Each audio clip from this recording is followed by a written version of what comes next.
vamos a recorrer otra parte del camino que nos conduce a la Atlántida, ya sea para encontrar que fue un mito o una realidad. La leyenda dice que fue una civilización que supo vivir tanto en la tierra como en el paraíso.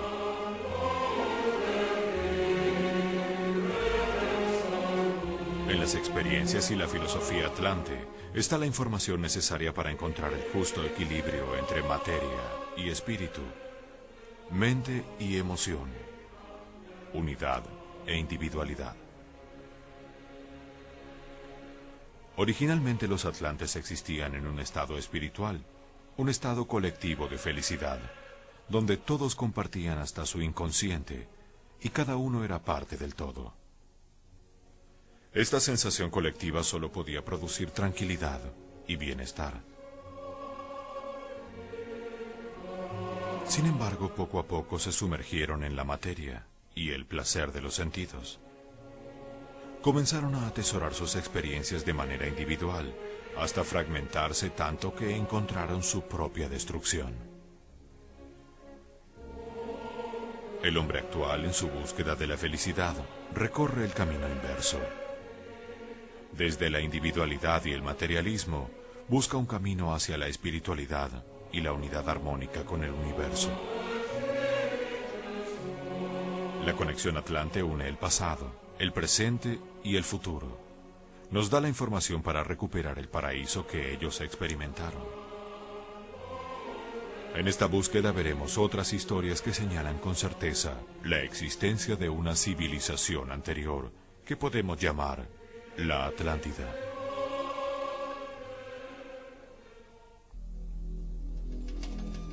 Hoy, gracias a la tecnología, el hombre ve cada vez más lejos.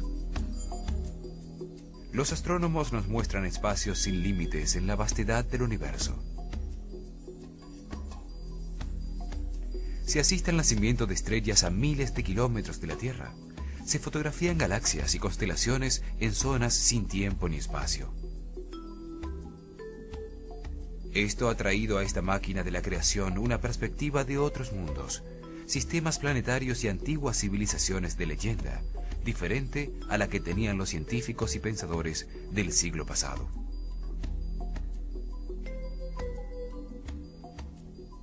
Hoy se pueden buscar en el pasado, donde no existen doctrinas concebidas por el hombre, respuestas a los tiempos que vivimos.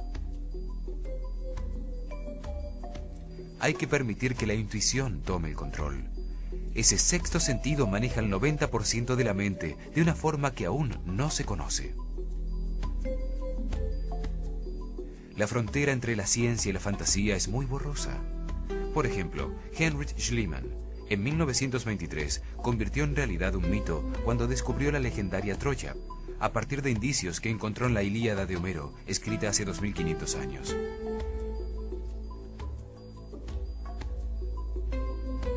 Aún después, con el mismo libro, encontró la Puerta de los Leones y la famosa máscara del rey Menelao en otra ciudad de leyenda, Micenas, demostrando que la fantasía siempre tiene bases reales. El mito de la Atlántida está formado por metáforas y hechos reales perdidos en el pasado. Platón describe a la Atlántida en dos diálogos, Timaeus y Critias.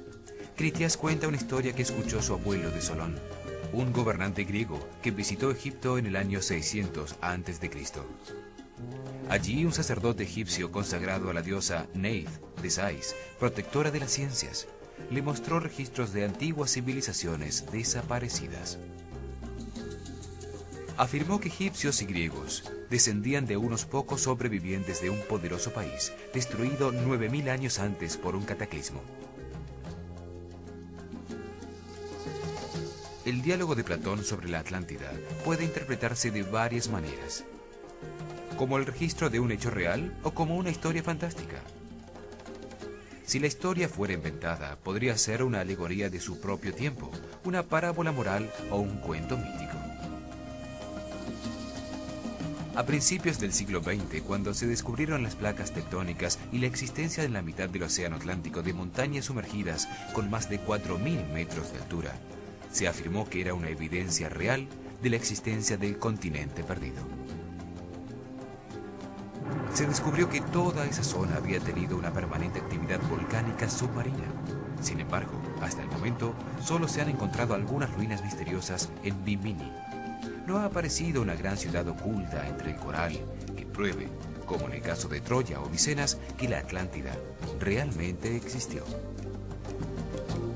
Se argumenta que es difícil encontrar pruebas tangibles, teniendo en cuenta que han pasado casi 13.000 años y un cataclismo global que borró cualquier rastro de civilizaciones anteriores.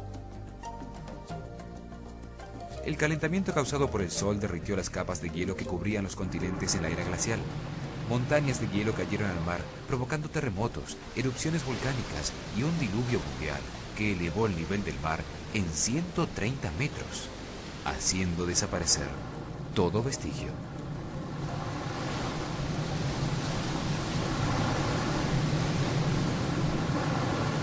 La falta de pruebas sobre la realidad de la Atlántida conduce a que muchos afirmen que Platón solo escribió una historia fantástica sobre las realidades políticas de su tiempo.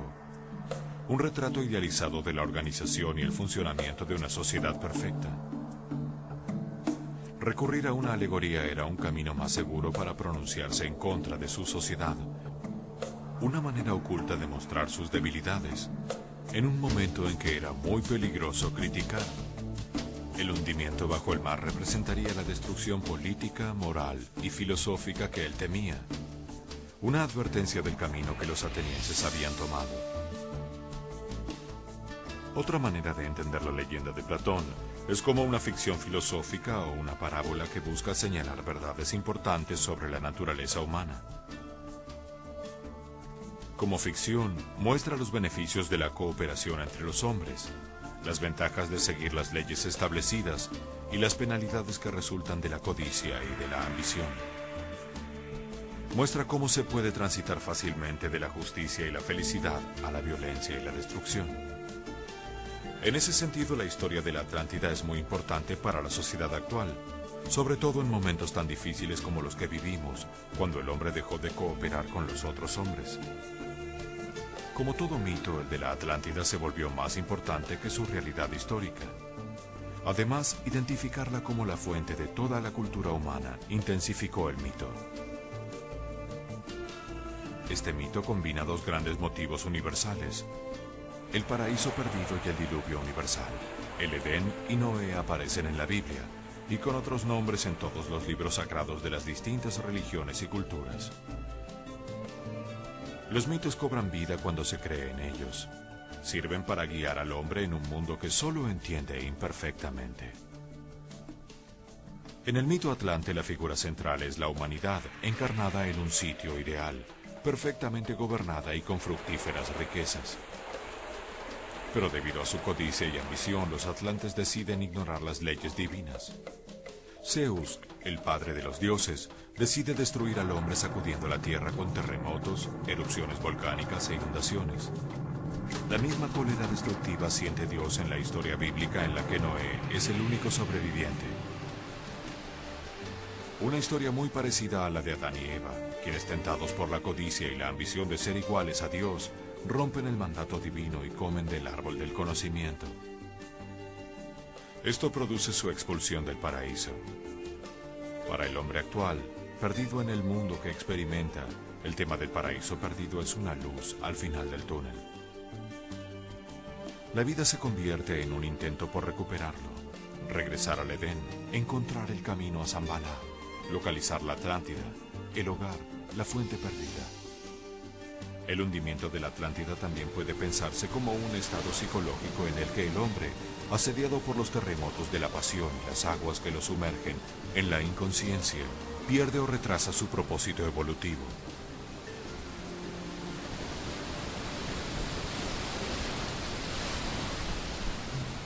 Existen muchas teorías sobre la existencia de la Atlántida y de otras civilizaciones anteriores, algunas fundamentadas en evidencias inexplicables. Un misterioso mapa medieval realizado en Constantinopla en 1513 por el almirante turco Piris Reis muestra el océano Atlántico entre la costa de África, la costa este de Sudamérica y el Polo Sur, siglos antes de que éste fuera descubierto. En ese momento se pensaba que el mundo era plano y estaba rodeado de agua. Los mapas existentes por ese entonces, llamados portolanos, de puerto a puerto, no tienen comparación alguna con la precisa información del mapa de Piris Reis.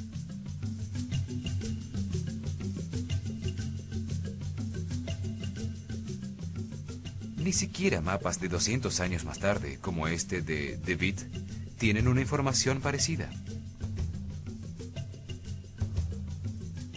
Piris Reis usa coordenadas de longitud y latitud para dividir el globo.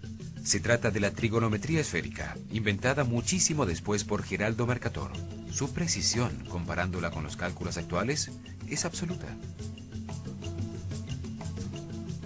Hay varios elementos extraños en este mapa.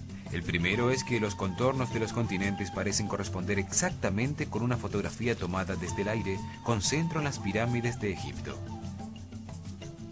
El mapa fue analizado por la Fuerza Aérea Norteamericana, que confirmó su extraordinaria precisión y que tiene su centro en las pirámides.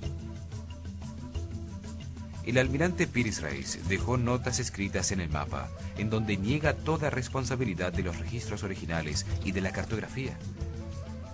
Reconoce que se trata de una copia de una serie de 20 mapas muy antiguos, hoy desaparecidos.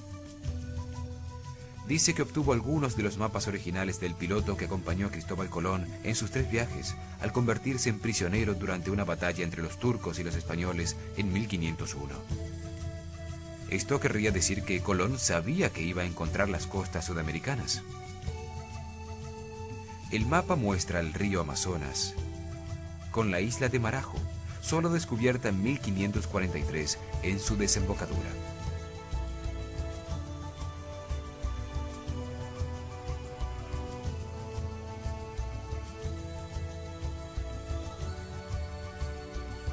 El mapa de Piris Reis recopila antiquísima información extraordinariamente precisa, descubierta por seres que tuvieron un nivel de tecnología igual o superior al actual. Otro mapa bastante extraño es el realizado por Orontus Phineus en 1532, donde aparece la Antártida sin la capa de 2 kilómetros de hielo que la cubre actualmente. Lo extraño es que ese continente no fue explorado hasta 300 años después, en 1818. Sus contornos coinciden de manera asombrosa con mapas elaborados en 1977, cuando por primera vez se hicieron estudios sísmicos sobre el Polo Sur para averiguar qué había debajo de la capa de hielo. La evidencia geológica que conocemos nos dice que la Antártida sin hielo solo pudo haber existido en el periodo comprendido entre el año 13.000 y el 4000 a.C., cuando no existía una civilización capaz de registrar las costas del Atlántico. ¿Cómo es posible que un mapa elaborado en 1513 incluya detalles de un continente que no se exploró hasta 1818? ¿Y por qué lo registra sin hielo, en unas condiciones que no pudo tener sino hace 12.000 años? Suele creerse que ciencia significa progreso permanente, y estas evidencias contradicen este supuesto. Significaría que la ciencia actual es un legado que proviene de una gran civilización desaparecida.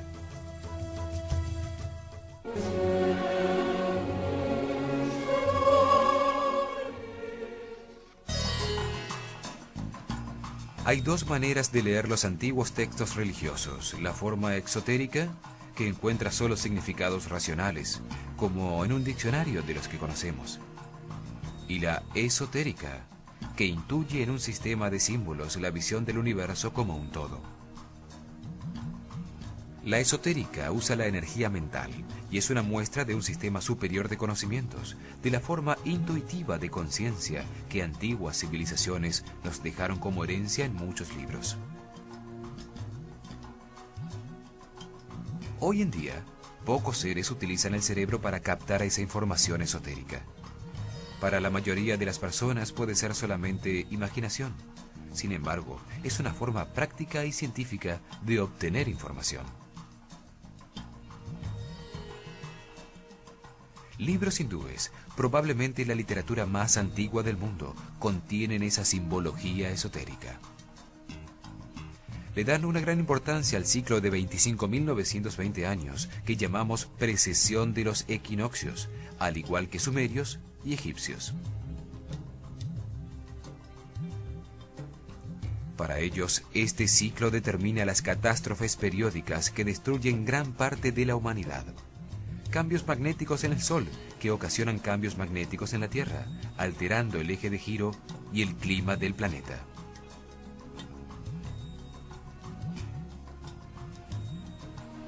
Se cree que el diluvio universal sucedió en uno de estos cambios de ciclo, cuando los hielos de los polos cayeron al mar, ocasionando un gigantesco tsunami y un cataclismo global que destruyó la civilización existente en ese momento.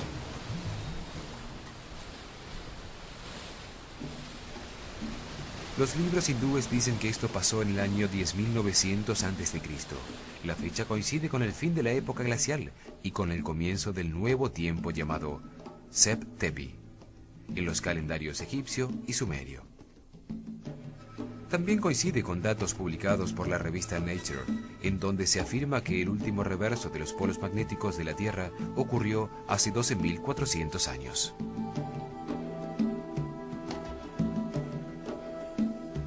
Los libros dicen que en ese momento el imperio hindú de Rama se encontraba en guerra con la madre de su civilización, un pueblo al que llaman los Asvins o gemelos, una figura que siempre representó a la Atlántida. La guerra se dio porque los atlantes cambiaron su mentalidad original, intuitiva, lunar, controlada por el lado derecho del cerebro, de imágenes, sentimientos, emociones y unidad, por una controlada por el lado izquierdo del cerebro, solar, racional, tecnológica e individual. Esto provocó el enfrentamiento con los místicos e intuitivos hindúes. Afirman que los atlantes o Asvins venían de uno de los 7 continentes. El Sveta o Sakadvipa, una isla paradisíaca al este, blanca y pura, llamada Atala, que desapareció con el cataclismo y que en sánscrito quiere decir tierra sumergida. Mientras se encontraban en guerra, ambos pueblos fueron destruidos. Atala se hundió bajo el mar, cuando el cataclismo destruyó su montaña sagrada llamada Meru, lo que dio comienzo a un nuevo ciclo que dicen terminará en el año 2012.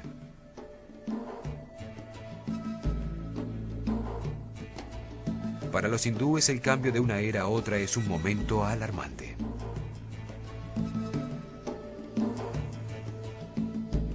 El Samsam Tagabada cuenta que ambos pueblos usaban máquinas voladoras con las que podían viajar a cualquier sitio de la Tierra.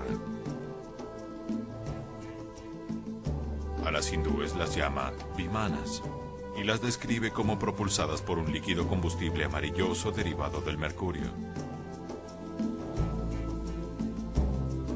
A las de los atlantes las llama Vaiglisis. Tenían una tecnología antigravitatoria más avanzada con la que podían desplazarse con igual facilidad, tanto en el aire como bajo el agua. Tienen precisas descripciones de avanzadas tecnologías de vuelo, de misiles, rayos láser y hasta bombas atómicas. Describen modernas técnicas de combate aéreo, métodos para ahorrar el combustible y evitar tormentas variando la altitud, aterrizajes forzosos causados por el enemigo y daños ocasionados por choques con pájaros en vuelo. También habla de naves que volaban a través del firmamento por preparaban un arma que lanzaba rayos de luz que desintegraban todo lo que iluminaba. El Mausula Purva menciona el lanzamiento de un proyectil que contenía la fuerza del universo, que explotó provocando un resplandor igual al de 10.000 soles, reduciendo a cenizas las razas enteras de los Brichis y los Anshakas, dejando solo unos sobrevivientes con los cuerpos consumidos, sin cabellos ni uñas, infectando todos los alimentos y rompiendo todas las vasijas de barro. El Surya Siddhanta, una tabla con medidas astronómicas de exactitud comparable a la actual, establece la medida del diámetro de la Tierra en 12.617 kilómetros. Hoy se sabe que es de 12.765 kilómetros. Calcula que la distancia a la Luna es de 407.198 kilómetros. Hoy se sabe que es de 406.731. Habla de los Siddhas, hombres perfectos, y de los Vidyayaras, hombres sabios que viajaban por encima de las nubes muy cerca de la Luna. Dividía el tiempo en fracciones tan pequeñas como un kasta, equivalente a 3 centimillonésimos de segundo, la duración de un mesón. Esto indica la existencia de aparatos sofisticados utilizados con propósitos que desconocemos. El Mahabharata es un larguísimo poema en el que un dios encarnado como piloto de una máquina voladora cuenta la historia de esos conflictos entre lunares y solares, con armas tan poderosas y avanzadas como las actuales. Describe cómo Salva, montado en un vehículo volador tan grande como una ciudad, se enfrenta a Krishna y le arroja misiles, lanzas y arrojadores de fuego, iluminando el cielo con cientos de soles, por lo que no se sabía si era de día o de noche. Krishna le responde con un brillante disco como un sol que parte su nave en dos. La ciudad cae del cielo y muere Salva. Así termina la narración del Mahabharata. Los efectos de un arma llamada Agnaya, utilizada por Adwatan contra los Pandava, o el proyectil que contiene toda la fuerza del universo disparado por Gurkha, desde su vimana volador, con el que destruyó las 3 ciudades de los Brishnis y los Anjakas, son similares a los de una bomba atómica.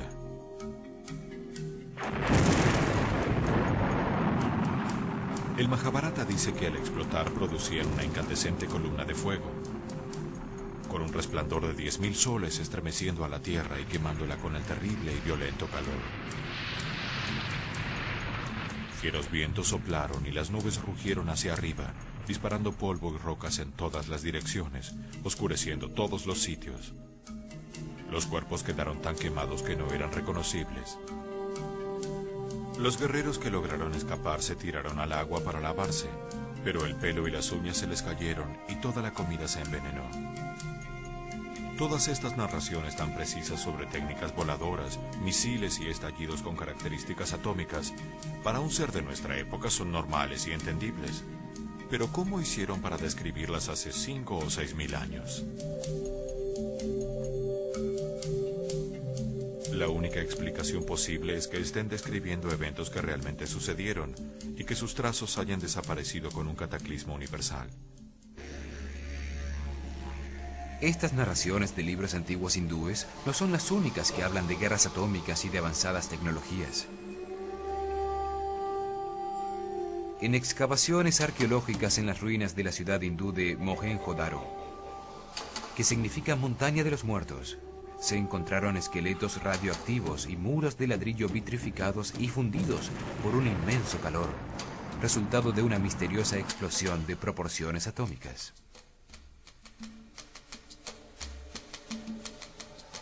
Los sumerios y egipcios narran la destrucción de ciudades en el Sinaí como Sodoma y Gomorra, también presentes en la Biblia. Se trata de explosiones que provocaron un viento radiactivo que acabó con las principales ciudades sumerias alrededor del año 2000 a.C., dando paso al reinado babilonio. Son tecnologías que solo fueron inventadas y probadas con la bomba atómica sobre Hiroshima en la Segunda Guerra Mundial. ¿De dónde salieron estos conocimientos o para qué utilizaron pilas eléctricas en la antigüedad? En excavaciones de un poblado cerca de Bagdad, Irak, el arqueólogo alemán Wilhelm Koenig encontró lo que dedujo eran unas baterías eléctricas construidas hace 6.000 años. Vasijas de cerámica con un cilindro de cobre en su interior, que a su vez contenía en su centro una varilla de una aleación de 60% plomo y 40% estaño, aislada por un tapón de asfalto. El laboratorio de General Electric estudió la batería y encontró que al llenarla con ácidos orgánicos como el jugo de uva, funcionaba perfectamente, produciendo una corriente eléctrica de 2 voltios. Colocando varias en serie, podía producirse el voltaje que se deseara. Tal vez esta fue la tecnología utilizada para iluminar los templos antiguos. Luciano, el satírico griego, describe que en Hierápolis, en el templo de Hera, su estatua de oro tenía una joya en la cabeza de la cual emanaba una gran luz, y el templo entero resplandecía como si estuviera iluminado por miles de velas. También pueden haberse utilizado para iluminar el interior de las tumbas y mastabas reales egipcias, mientras se pintaban los coloridos murales que adornaban sus paredes. Tengamos en cuenta que no quedaron los rastros de humo que debieron producir las antorchas de fuego que, según se piensa, fueron utilizadas para ver en la oscuridad. Muchas evidencias prehistóricas ponen en duda la versión oficial sobre la existencia del ser humano en la Tierra. Han sido suprimidas o dejadas de lado. Estas evidencias ponen en duda las teorías evolucionistas, por lo que no se las estudia y se las mantiene sepultadas en archivos olvidados. La historia de la vida en el planeta está escrita en páginas de piedra que han ido acumulando en su interior, capa por capa, los restos orgánicos o las huellas de su actividad durante los tiempos que vivieron. Los fósiles y huesos se encuentran a distintas profundidades y se sabe que los encontrados en capas similares vivieron sobre la Tierra en la misma época. Así se encontró que las especies cambian de época en época. Las capas más superficiales de piedra contienen los huesos de animales recientes. Debajo de los huesos de mamíferos están los huesos de los dinosaurios. Más abajo los anfibios, luego restos de caracoles y peces, y por último solo trazos de simples células.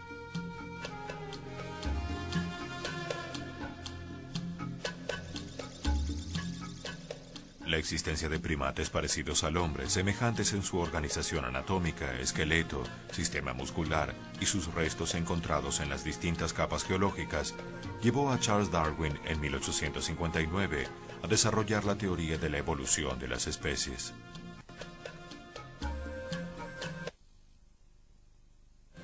Darwin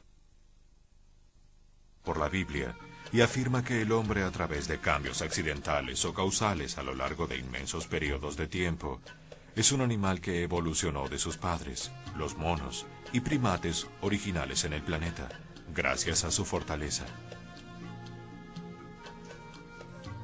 Sin embargo, hoy, 150 años después, no se han encontrado evidencias concluyentes que comprueben su teoría, y todavía buscamos el eslabón perdido entre el hombre y el mono.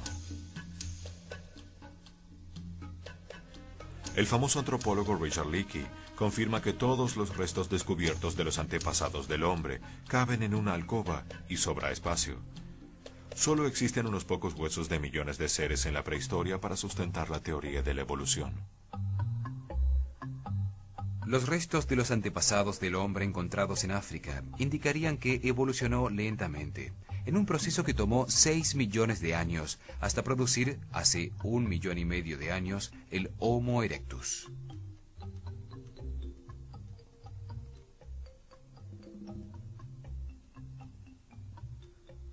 Con una capacidad craneana de 1000 centímetros cúbicos, camina erguido liberando sus manos, lo que le permite utilizar herramientas.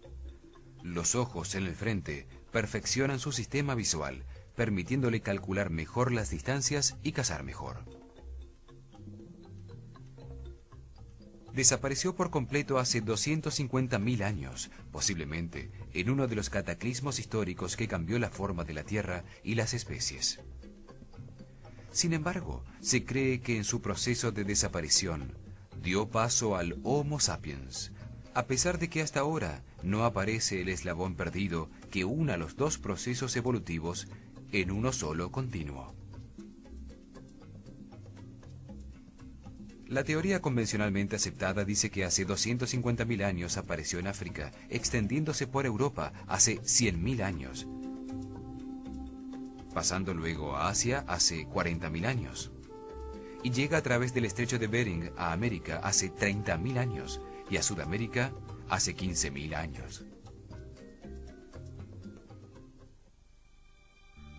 El Homo sapiens aparece súbitamente con 500 centímetros cúbicos más de capacidad craneana, lo que le permitió el desarrollo de la inteligencia, la facultad del habla y un cuerpo muy parecido al del hombre moderno, en una macromutación que no coincide con los lineamientos lentos de la evolución.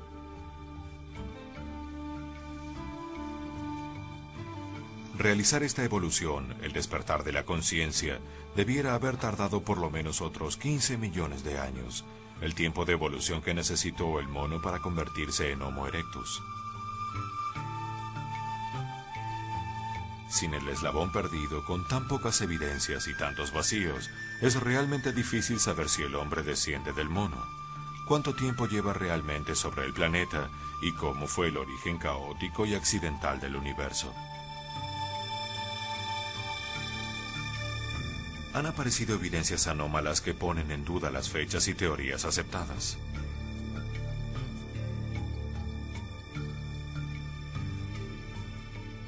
En Ottosodal, Western Transvaal, Sudáfrica, se encontraron cientos de bolas metálicas fabricadas con un metal azulado increíblemente resistente, algunas con 3 hendiduras paralelas que ni siquiera se raya al tratar de perforarlo con brocas de acero.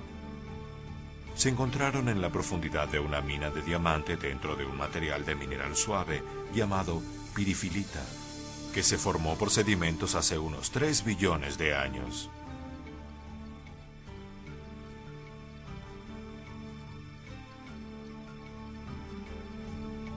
En Antelope Spring, Utah, se encontraron huellas fosilizadas de pisadas con calzado sobre un bloque de la era cambriana, de hace 500 millones de años. En el estado de Texas se han encontrado varias evidencias que contradicen los conceptos evolucionistas de Darwin.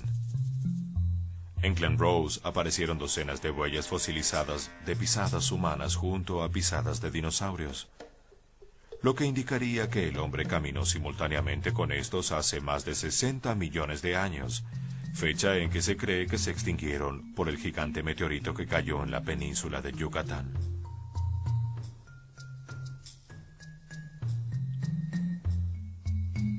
Las mismas huellas de humanos junto a las de los dinosaurios se encontraron un poco más lejos, al lado del río Biloxi, donde también se descubrió un martillo elaborado mediante una aleación metálica bastante extraña, con su mango carbonizado por una altísima presión y temperatura. Lo mismo sucede con la roca de hace 80 millones de años donde estaba escondido. En la profundidad de una mina en Table Mountain, California, dentro de una formación rocosa de hace 5 millones de años, se encontraron varios objetos de piedra, incluyendo un mortero y una calavera. Esto indicaría la existencia de hombres inteligentes que usaban herramientas hace millones de años, y la posibilidad de una civilización anterior a la actual. Son evidencias físicas reales de la existencia del hombre desde muchísimo tiempo antes de lo que Darwin asegura. Existe un arte inexplicable, misterioso, dejado atrás en cuevas, cerámicas, esculturas y bajorrelieves que nos muestra indicios de avanzadas civilizaciones anteriores al diluvio, con conocimientos y tecnologías misteriosas.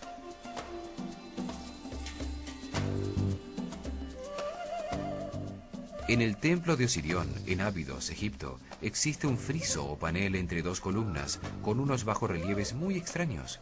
Muestran una serie de naves y helicópteros que solo pueden ser identificados por alguien de nuestra época. Se trata de una forma de transporte aéreo en un bajorrelieve de uno de los templos más antiguos de Egipto.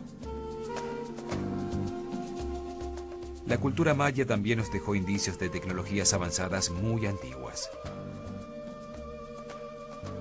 La losa tallada de piedra más grande del mundo maya, que cubría la tumba de Pakal Botán, en Palenque, la gran ciudad de las serpientes, lo muestra conduciendo una máquina con un cohete que despide llamaradas por un tubo de escape.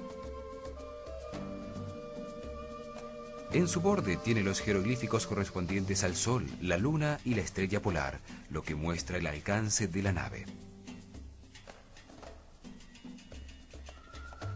Ha sido objeto de mucha especulación.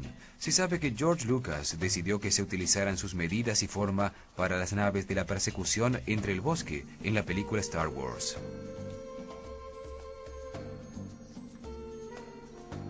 Fray Ramón Ordóñez declaró en 1773 que leyó un libro escrito en quiché por Botán, que fue quemado por el obispo de Chiapas. Dijo que en el libro afirmaba ser un ciudadano de Balumchivim, un sitio desaparecido en el centro del Océano Atlántico. Muy cerca, en Costa Rica, sobre el delta del río Tiquis, se encontraron más de 1000 esferas en piedra volcánica de distintos tamaños, perfectamente pulidas. Algunas pesan varias toneladas y se encuentran a cientos de kilómetros de la cantera donde pudieron haber sido hechas, colocadas en formaciones triangulares. ¿Cuál fue su propósito? ¿Cómo fueron llevadas hasta allí? En los alrededores del Ica, Perú, se encontró una misteriosa y antiquísima serie de piedras con dibujos en bajo relieve, todas en el mismo estilo.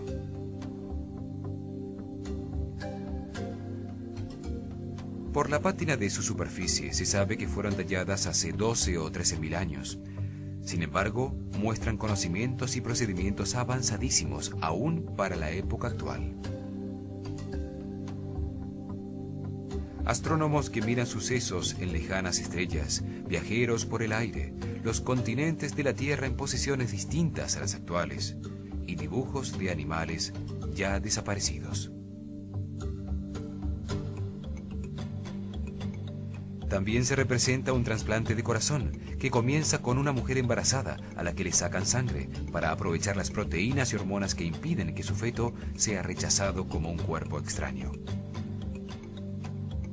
El paciente recibe una transfusión de la sangre de la mujer embarazada y le introducen el nuevo corazón en el pecho. Estos bajorrelieves son verdaderas enciclopedias de piedra de la antigua civilización atlante, llevadas al Perú por el dios científico Viracocha después de la catástrofe que oscureció al sol.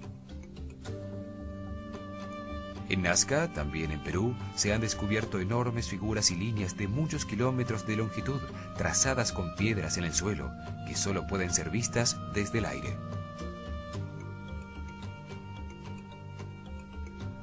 Otro extraño descubrimiento es el de las gigantescas piedras de Ollantaytambo, Machu Picchu y Sacsayhuamán, cortadas con múltiples ángulos para encajar perfectamente las unas con las otras, después de haber sido trasladadas por cientos de kilómetros. Frescos rupestres pintados hace 9.000 años, que se encontraron en una cueva en Tassili, en el Sahara, muestran seres con escafandra. Otro fresco descubierto en Kimberley, Australia, muestra seres sin boca y también con escafandra, además de sandalias, en un sitio donde los indígenas andan descalzos. Es evidente que el hombre no conoce su propio pasado y se acomoda a creer las teorías que no permiten abrir su mente a otras posibilidades. Las evidencias que hemos visto indican la presencia de civilizaciones anteriores con tecnologías distintas a las nuestras.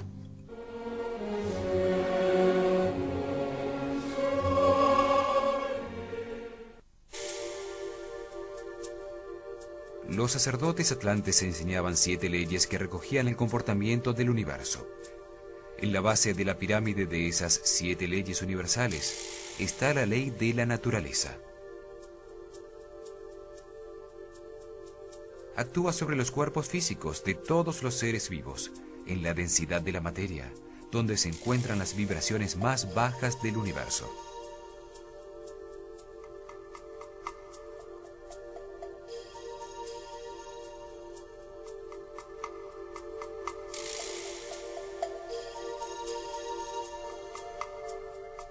Organiza los átomos en moléculas, las moléculas en proteínas, las proteínas en células, las células en tejidos, los tejidos en órganos y los órganos se estructuran para dar forma al cuerpo, manifestando la perfección de la naturaleza en la diversidad de los cuerpos vivos.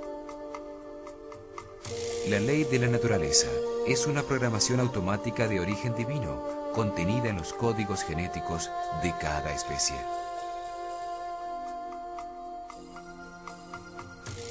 Organiza los distintos cuerpos, determina durante cuánto tiempo son útiles, sus funciones y los mecanismos para su reproducción, mantenimiento y protección. forma un gigantesco organismo viviente que se llama el universo. Cada ser tiene su propio nivel de conciencia, experimentado en un cuerpo material.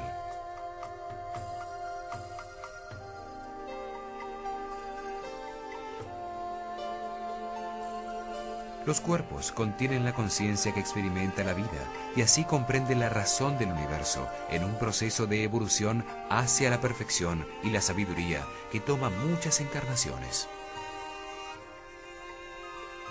Transmitida por herencia en los códigos genéticos de cada especie, existe una programación automática llamada instinto que no necesita de la conciencia del ser para existir.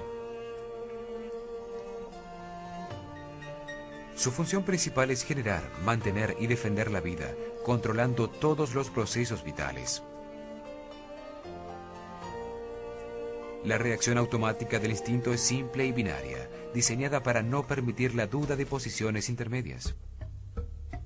Sí, no, huyo, ataco, acción, reacción, me gusta, no me gusta. Para generar la vida en cada cuerpo, la naturaleza utiliza la atracción automática que lo impulsa a buscar y conseguir en su especie la pareja para procrear. Si la atracción es mutua, indica que existe compatibilidad para generar vida. Esta ley se manifiesta en la atracción sexual que se siente al reconocer la pareja potencial.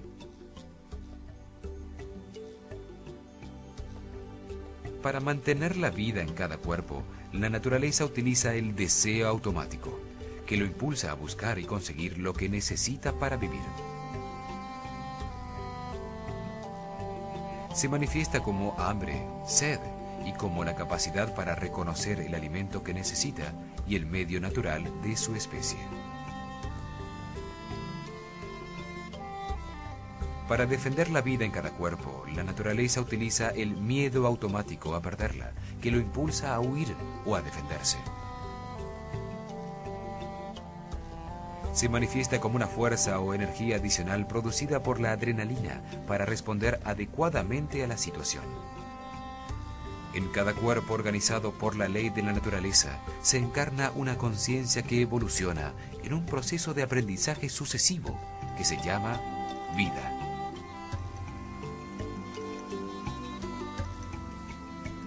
Todas las conciencias individuales recorren el mismo camino hacia la sabiduría, pero se encuentran en distintos niveles de evolución. El ser humano solo aprende y evoluciona relacionándose con otros hombres. Lo valioso en la vida son las relaciones, no las creencias.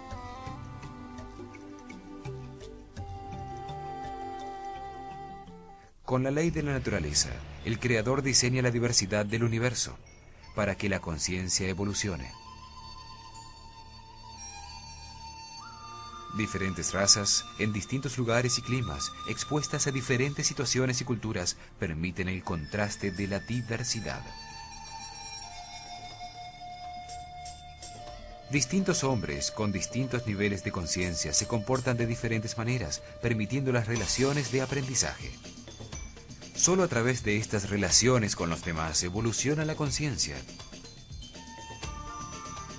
Así se manifiestan las distintas personalidades que desarrollan el arte, la ciencia, la industria, o fomentan la revolución y el caos social. Los instintos organizan las respuestas automáticas de los cuerpos que albergan estas conciencias para que funcionen perfectamente. Cuando un ser vivo viola la ley de la naturaleza, siente dolor o enfermedad. Esta violación es permitida por una de las leyes jerárquicamente superiores con algún propósito de evolución. Se genera dolor o un proceso de destrucción que disminuye la fuerza vital en el organismo y la calidad de vida que se experimenta.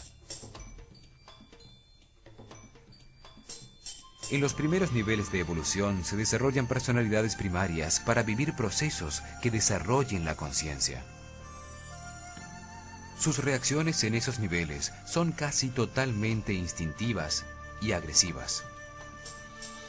Esto daña las relaciones con los demás y produce sufrimiento. Al tratar de evitarlo, se toma conciencia y se evoluciona. Una conciencia evolucionada domina su instinto automático y no tiene un comportamiento agresivo con los demás. Así comienza a actuar desde la ley de armonía, la ley inmediatamente superior a la de la naturaleza.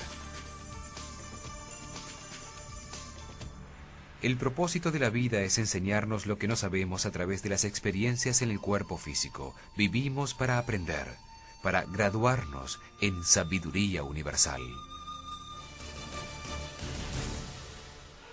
Hemos visto evidencias contrarias a la historia convencional que nos permiten aceptar la existencia de una civilización anterior a la actual, que desapareció dejando muy pocos rastros con el cataclismo universal. En nuestro próximo programa veremos cuándo desapareció la Atlántida, de acuerdo a información registrada por muchos pueblos de la Tierra. Veremos distintas teorías sobre su posible ubicación, hasta llegar al sitio donde más posibilidades tiene de haber existido, y por supuesto continuaremos profundizando en las 7 leyes universales. Acompáñenos.